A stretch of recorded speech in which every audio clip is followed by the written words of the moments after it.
Welcome to the SDA Housing Podcast, brought to you by NDIS Property Australia. Before starting this episode, we need to provide a general disclaimer. Information contained in this podcast is general in nature only. It does not take into account the objectives, financial situation, or needs of any particular person. You need to consider your financial situation and needs before making any decisions based on the information in this podcast. And you should consider seeking independent and professional advice for your personal circumstances. All right, let's begin. Hello everybody, my name is Minh and I'm your co-host with two other guest speakers, Debbie and Larissa. And you'll listen to the SDA Housing Podcast, a show that explains, highlights, guides and brings awareness about all things SDA in this ever-changing NDIS world. Debbie, Larissa, hello. Hello. Hello.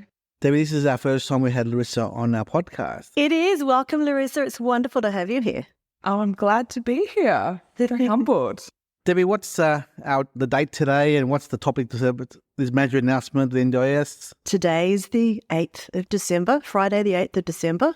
Yesterday was a massive day. The NDIS's major review was released to the public with a lot of food for thought, a lot of recommendations that are certainly causing some concern in the industry from what we've already heard, and certainly some very SDA-specific recommendations that have come as quite a surprise.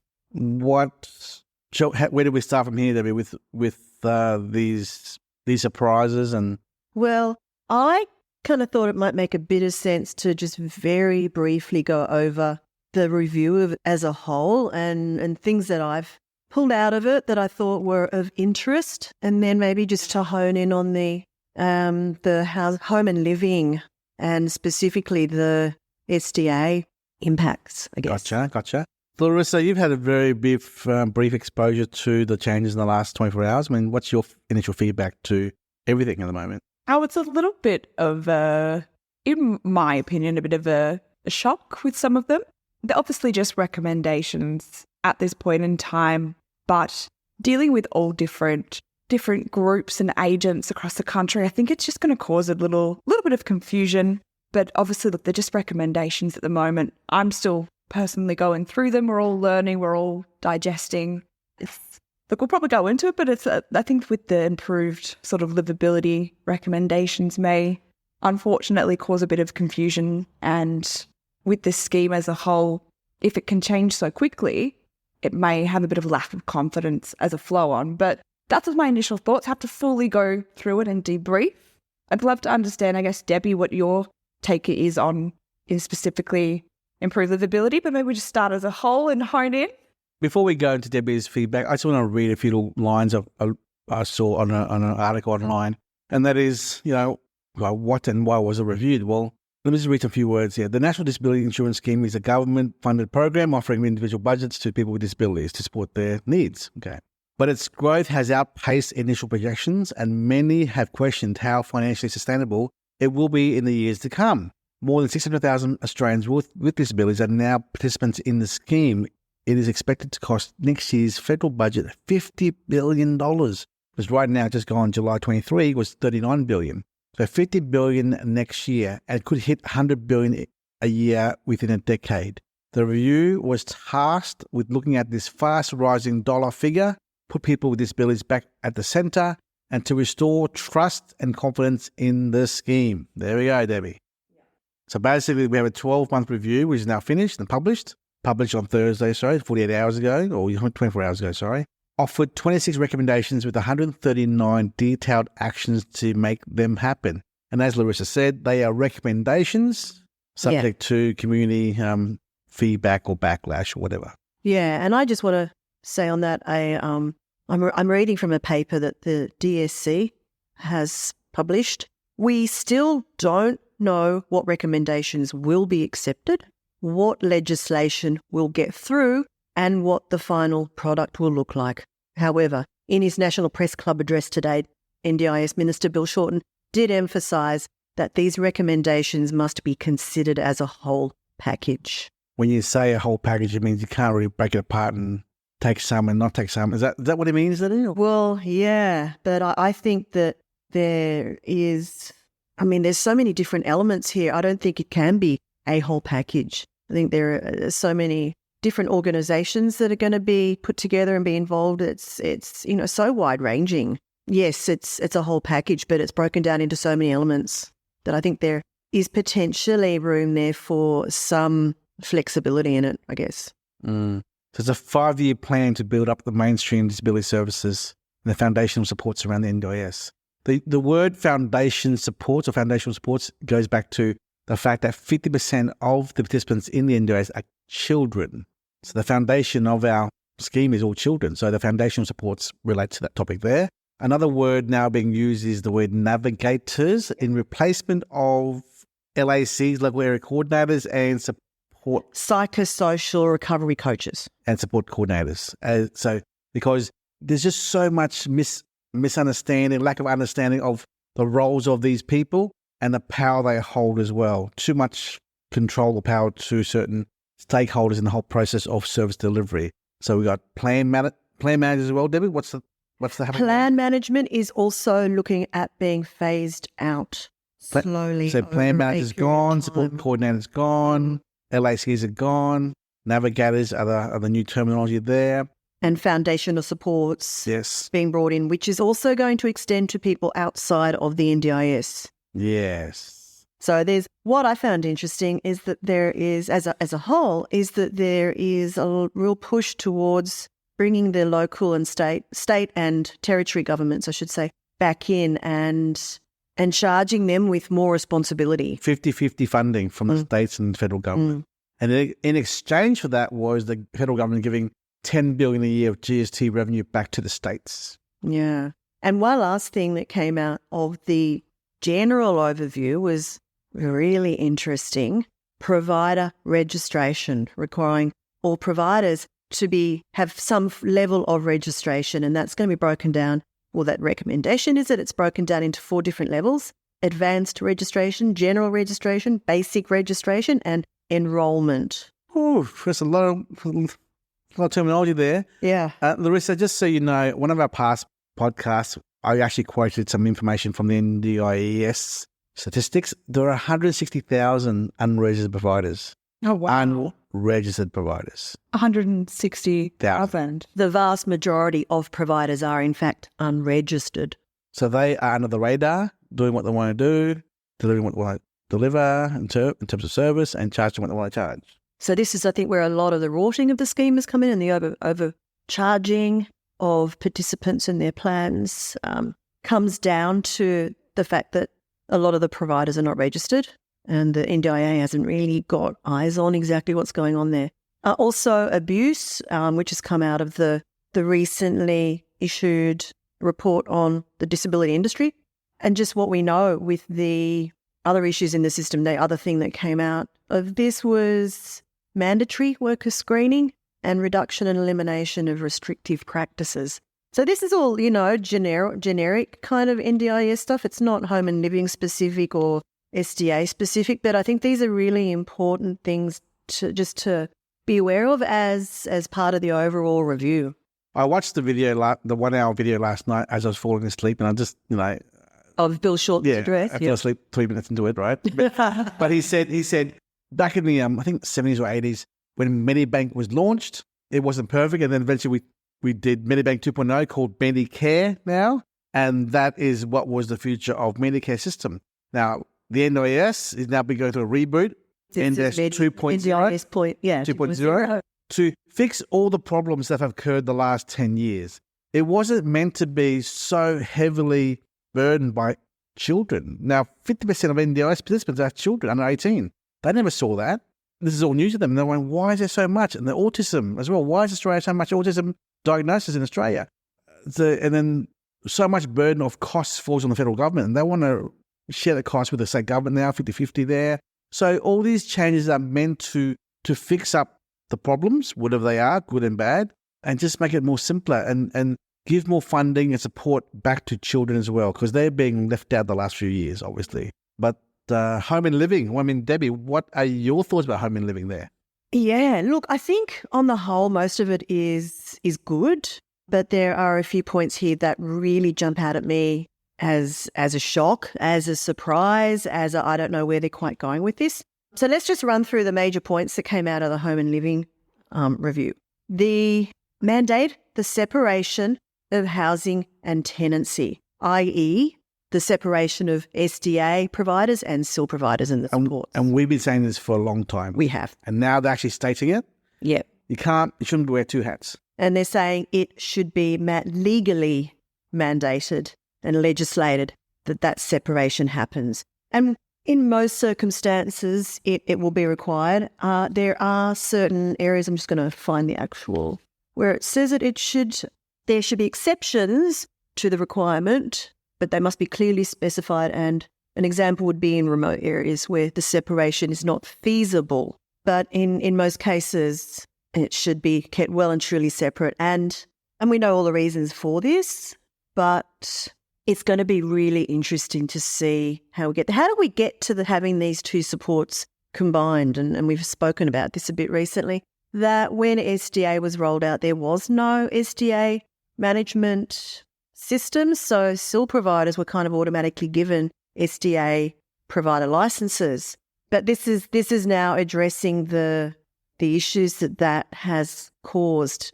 I mean, housing providers, SDA providers, are property managers first and foremost. They do a very, very different job to carers.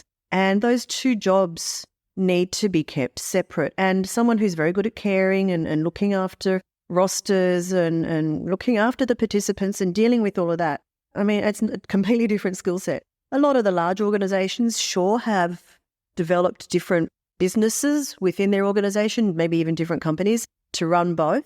How that's going to be handled will be interesting to see.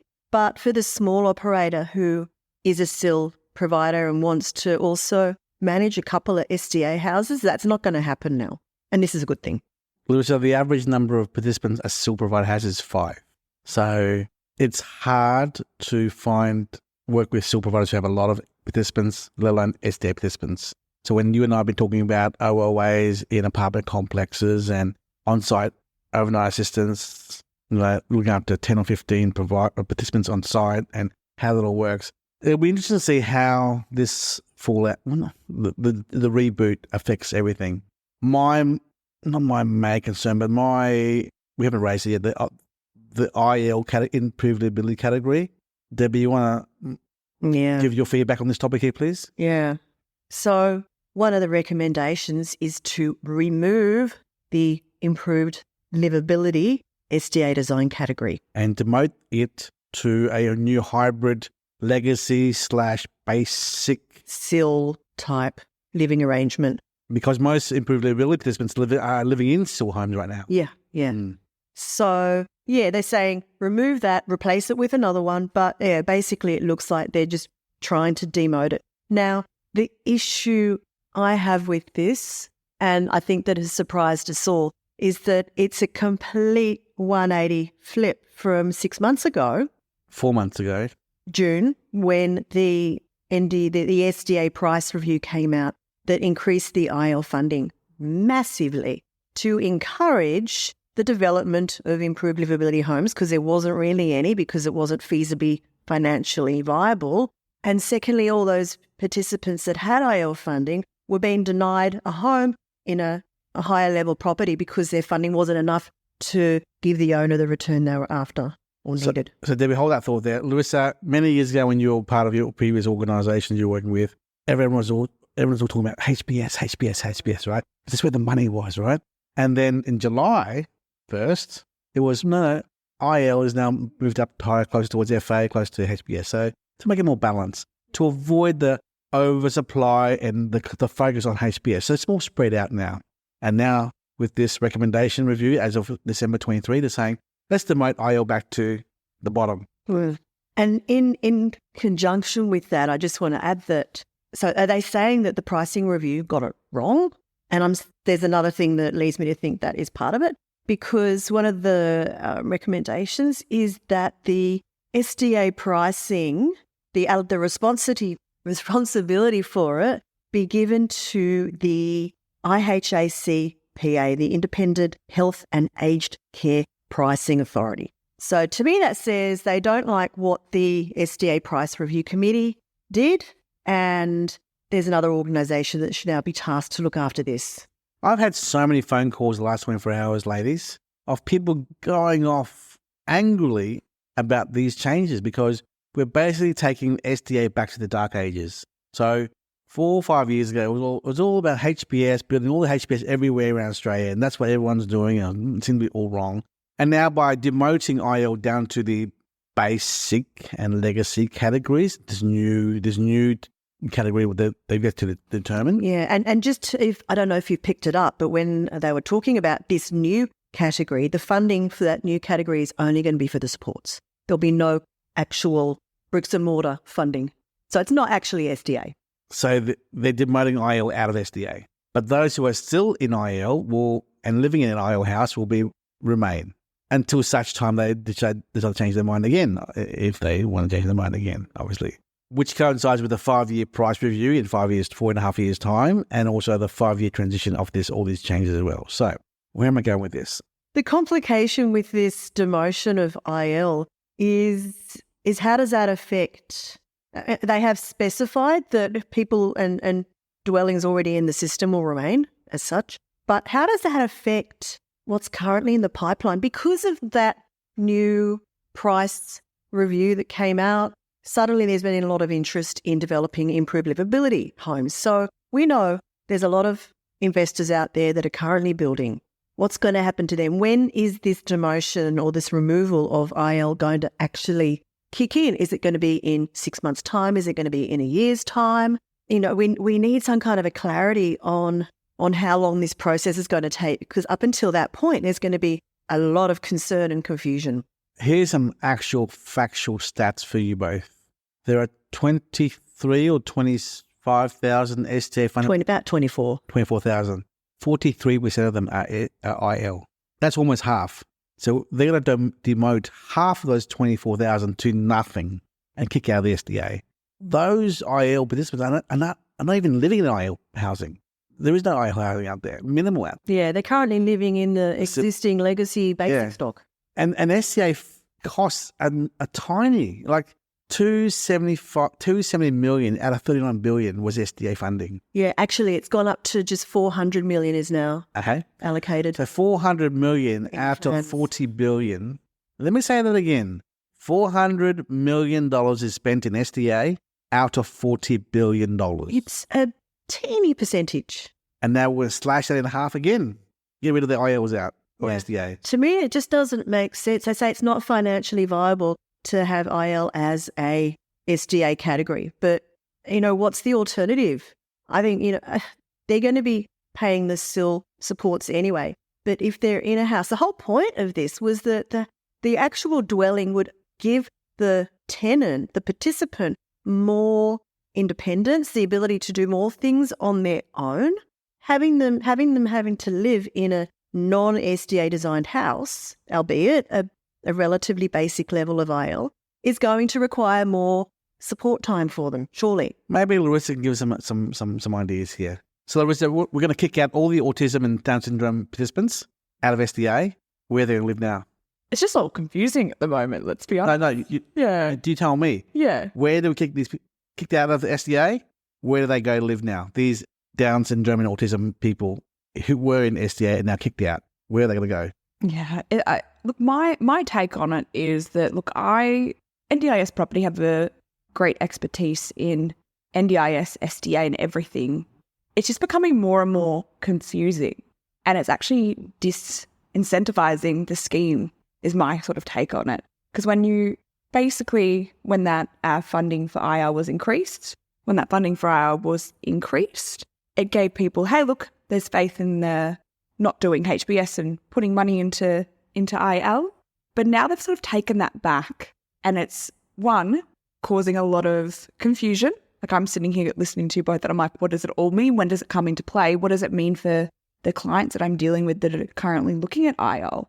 I want to ask you both a question. Are you going to start to stop recommending IL after this? Or what would be your recommendations to someone who's currently in the process of building it? What's your take on it right now? I would say it's not set in stone. It may come into effect. There may be a big backlash from all stakeholders around Australia in the industry community saying, no, we don't want this. It requires sign-off from all the premiers of all the states as well. I would say buyer beware, take caution.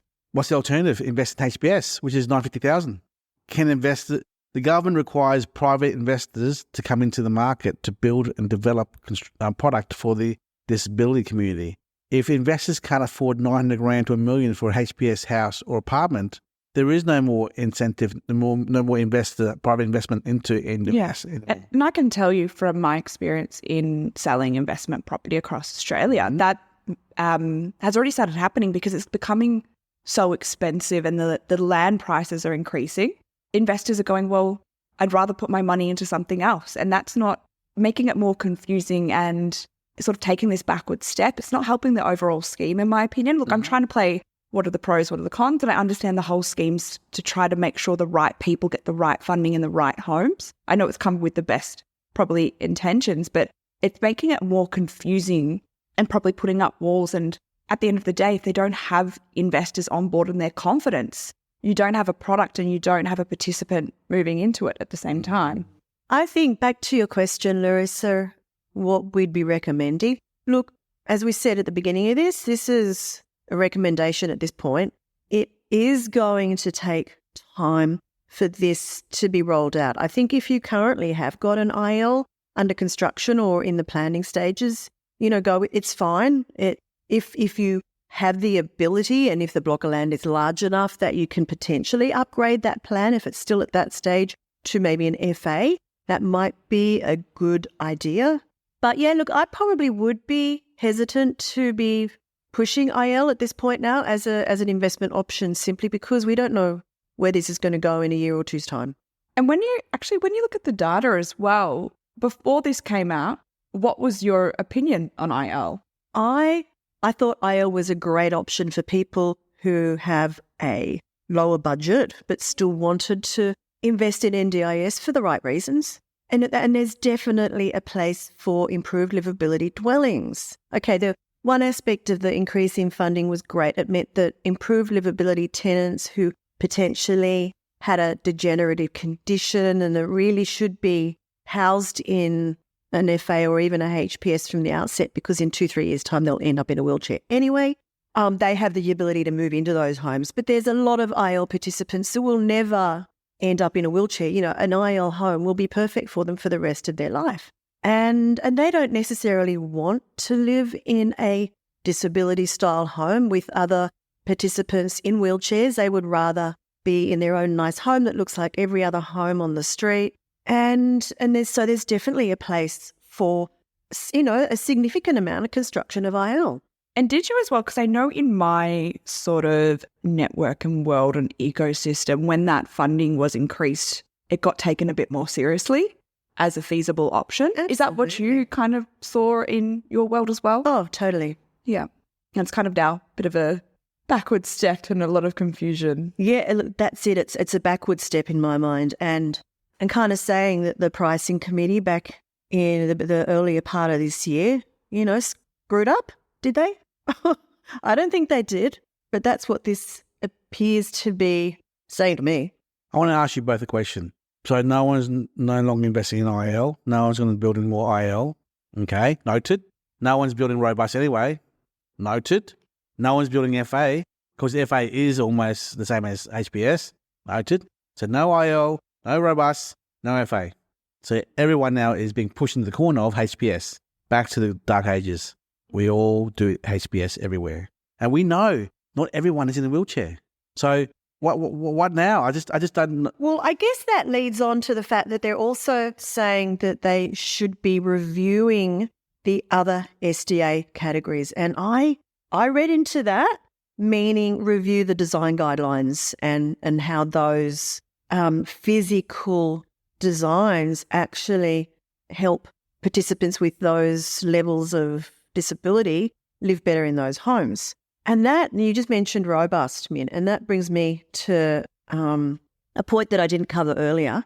that it was outside of the home and living review, but it actually, there was a recommendation for supports for people with psychosocial disabilities, and those are the people that make up the majority or all of the robust participants. At the press club yesterday, Minister Shorten emphasised that people with psychosocial disability will continue to be supported by the NDIS, along with greater coordination from public mental health care. It is reviewed.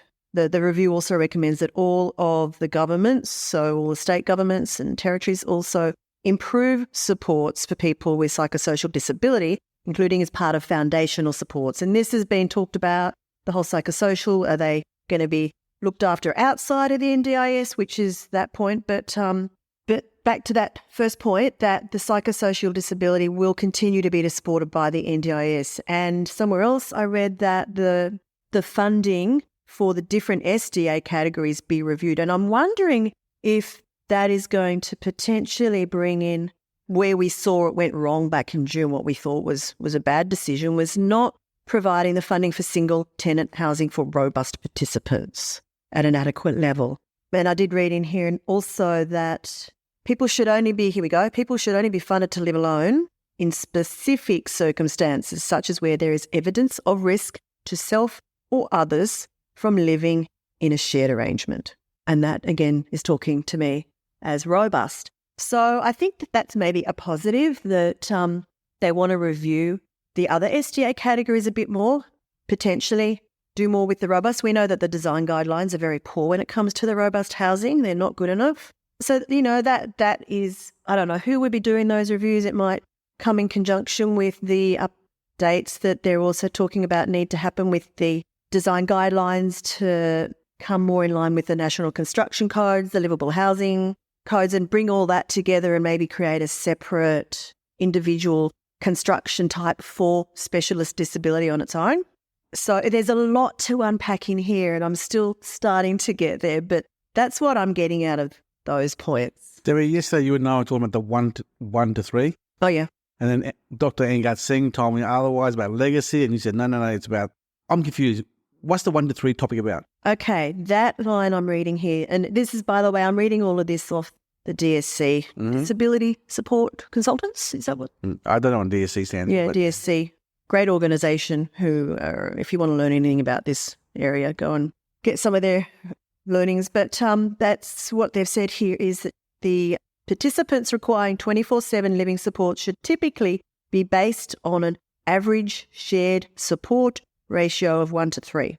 And that's not talking about legacy or existing, that's just across the board, regular home and living. So they're saying houses should have 3 participants in a house. Well, I've looked into this more, and I'm thinking it's potentially more in terms of the care provision, but that also does affect how someone is funded to live in an SDA. Now, we know that there's a lot of 3-tenant houses out there. None of them have 3 tenants, or very few. They've already got 2 tenants. 1 or 2. 1 or 2. Now, why is that? Because firstly, participants don't want to share with more than one other. In fact, we know that I think nearly 45% of the searches on the Housing Hub website are looking for single tenancy. They're looking to live on their own. So we believe that the majority of people either want to live on their own or they want to live with maximum one other. So I read in one of the other documents of the NDIS website yesterday is if people don't want to share, they don't have to, which implied to me, if you want to live on your own, you can live on your own. Is that the way you absorb that one-liner? If you don't want to share with others, you don't have to.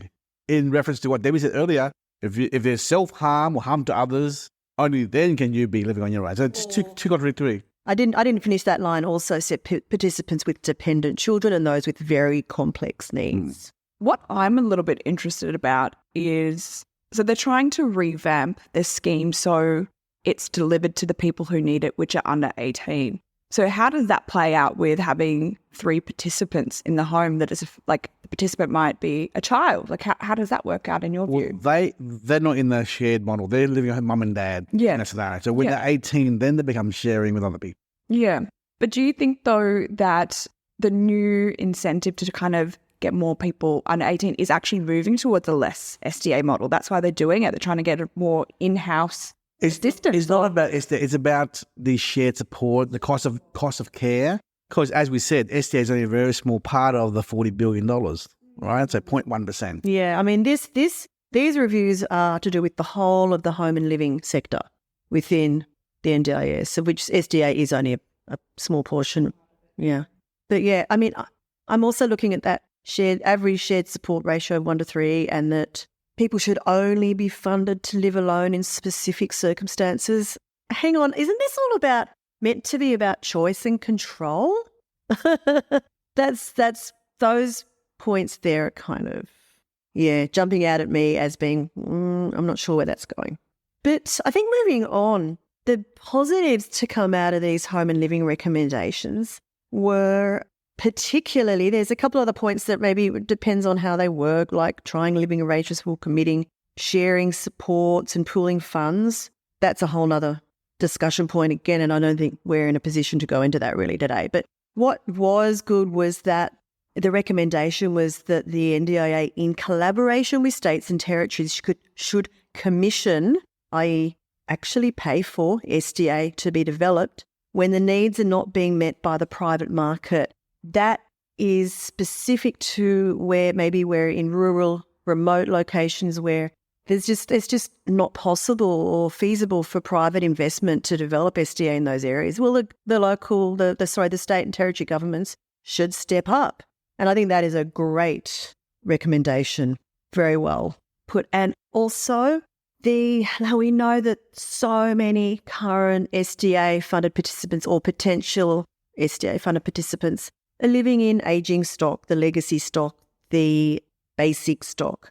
And we ourselves recently have been talking to providers who've got clients living in these properties, and they're trying to find ways of transitioning them out into new SDA that is more fit for purpose, because these old homes just are not suitable at all. Now, they're talking about governments should develop a strategy for upgrading or repurposing the ageing SDA stock owned by states and territories. And I think this is also really important, and I think this will take a burden off development in areas, I guess, where, again, it's not necessarily feasible or viable for private investment to do that. What do you think, Min? No comment. I'm just blown away at the moment. I'm in shock.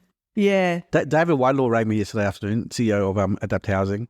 He was absolutely speechless and shocked. He's like, I don't know what to do. I don't know what to say.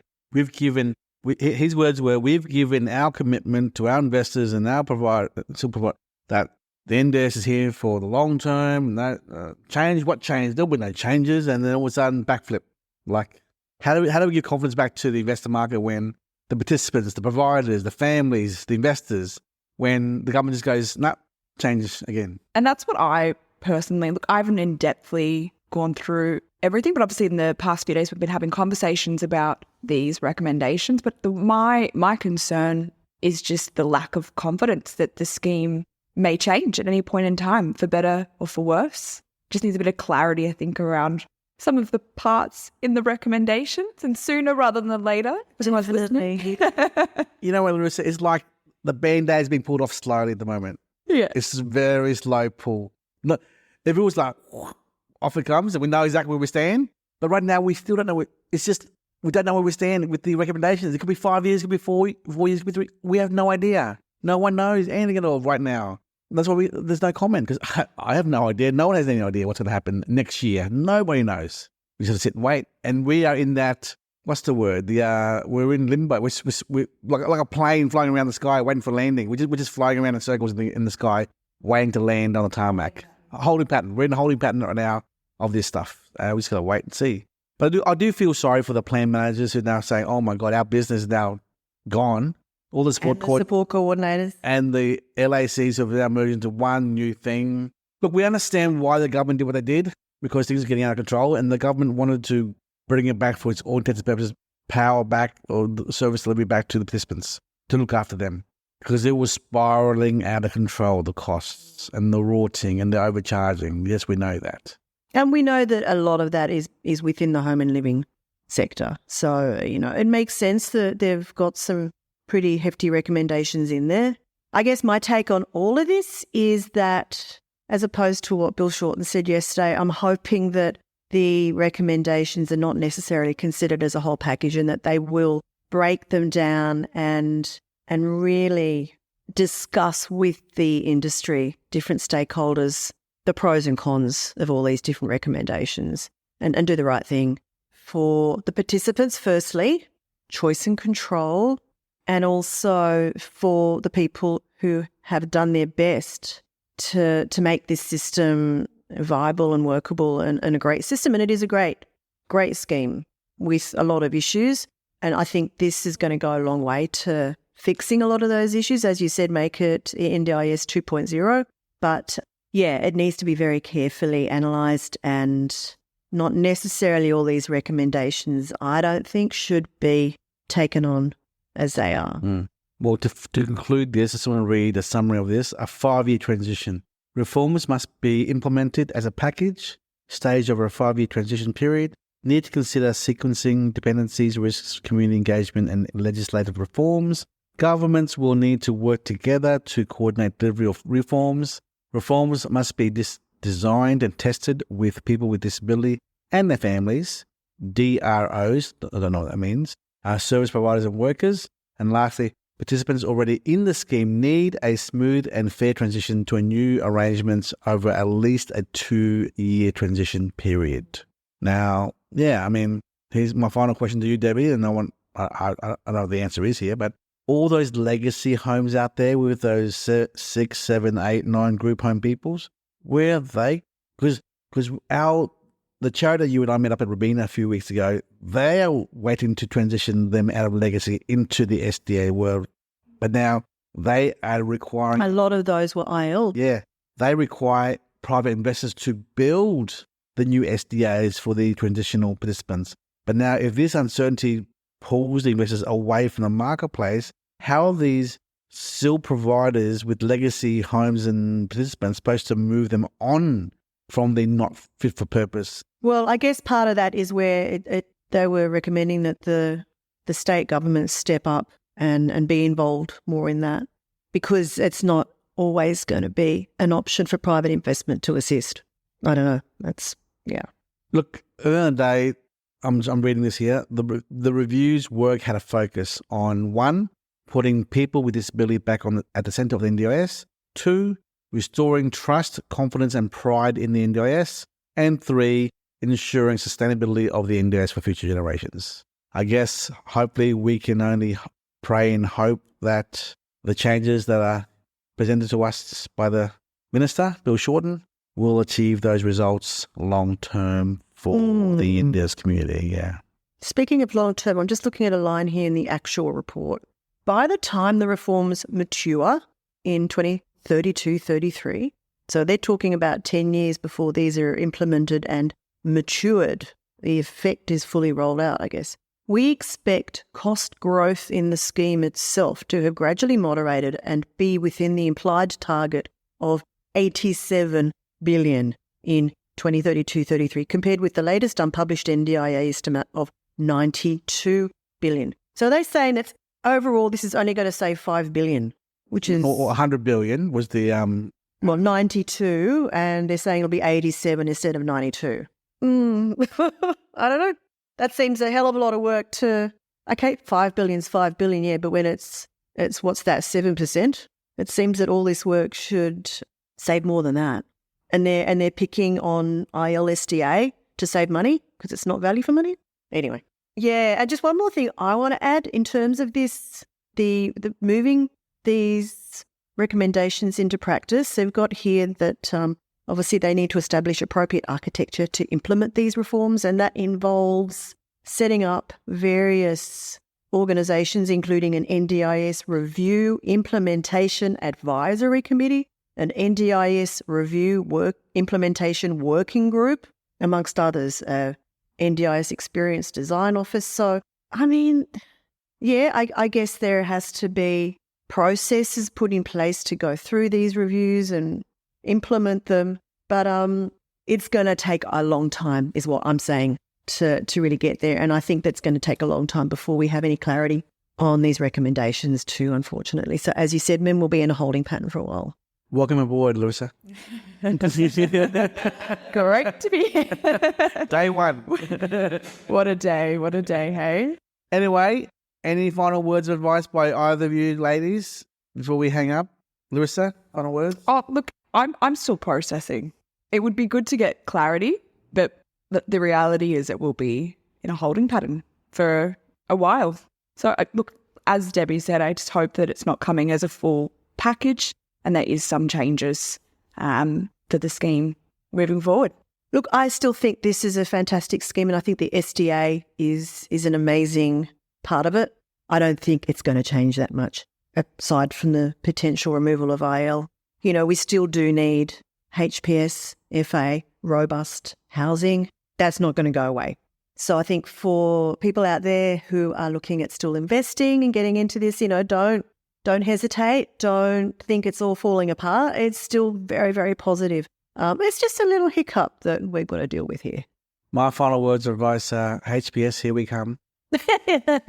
We need to keep on looking for those 15-metre wide frontage blocks, which don't exist anymore. The unicorns. And look, it's still a good investment. Look, 2 HPSs, if they are found, are going to be 160 to 180 grand rent a year. 3 are 220 grand rent. So, unfortunately, not every participant is in a wheelchair. That's the biggest concern there I have. They were already hard to find last year, and they ain't going to be any easier to find this year moving forwards. So back to SDA fundamentals, good growth areas, near amenities, near shops, near hospitals. Put yourself in their shoes. Would you want to live there yourself if you were disabled, right? Just don't throw common sense out the door. Don't think this is a negative. Change is always good. Don't think that because the removal of IEL is a bad thing. We don't know if the change will be in place, or we don't know how the change will even occur. So it may not even occur. We don't know. But just keep your options open when it comes to site acquisition, working with builders who are able to adapt to change with regards to floor plans and designs and inclusions. And that's it. It's okay to build FAs. It's okay. Absolutely. And future-proofed, remember. So important. Build the best you can and you can afford. And that way you won't have the tenancy risk. And Larissa, you've been around probably long enough. An extra large bedroom and an extra large bathroom is a good thing, isn't it? It is. And probably just a question as well on the flip side about, yes, there's been a lot of negative talk about the removal of IL, but HPS is the highest standard and you can still have a mix of different tenants in there. It doesn't mean it's building to the highest quality. It's a bit more expensive, but it's just a shame, I guess. Or how do you see it? Do you see it's just a shame that it's sort of been funded again and then pulled, and that's been the problem at the moment? I really hope that those people who are living in IL houses today will still remain with their IL funding in SDA, with their compliant IL house for the next 20 years. And there's some form of grandfather clause for that existing stock, and funding. Because there's not much IL stock out there anyway. So why pull that? Thank you, ladies. Thank you, Min. Thank you, Larissa, for flying up to Brisbane to spend time with 2.5 days in our office to meet our fantastic team and see the great things that we do. And we are here to help you and your network of agents and referral partners in Melbourne to participate in the ownership of many other opportunistic releases in Melbourne CBD, Melbourne Middle Ring suburbs, to help investors consider other options out there as well. Fantastic. I'm really looking forward to the future. Okay. Bye-bye, everybody. Bye. We hope you enjoyed this episode. Please make sure you are subscribed and following us so you can keep in the loop with all of our upcoming episodes. We would really appreciate it if you could leave us a 5-star rating, a written review, and to share this podcast with those that could benefit. Until next time, catch you on the next episode.